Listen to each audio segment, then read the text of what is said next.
Sabi nila, pag in love ka, tumitigil ang mundo mo. Bumibilis ang tibok ng puso mo. Up! Up! Tabi!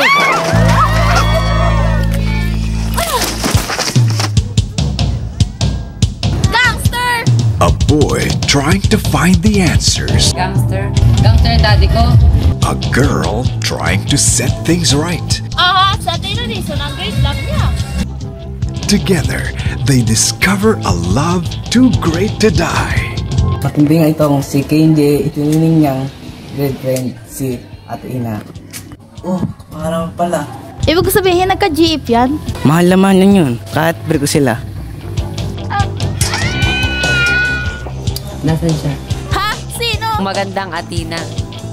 Magpapanggap kang girlfriend ko para magselo si Athena. Ano? Athena, sige na, sagutin mo na si Kenji. No, no, no, no, no, no! Say yes or die! Pa, si Kenji po. Boyfriend ko. Oh, Athena. Babes, turuan kita magsargo.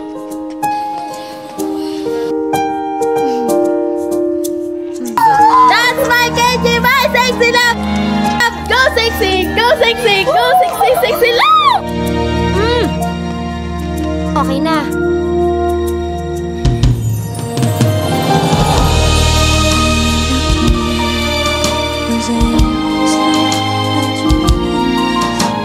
So ano pa talagang nangyari sa kanila? Ang love story daw nila ay isang malaking kaso ng bad timing. Gusto ko lang itigil to dahil naging totoo na. Totoong ano? Gusto na kita!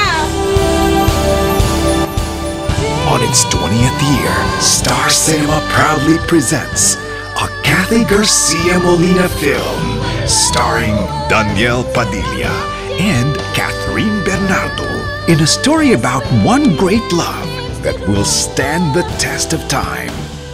Dito kita pakakasalan. Sobrang pinasaya mo ako. Hindi ko ito makakalimutan. She's Dating the Gangster. July 16 in cinemas nationwide.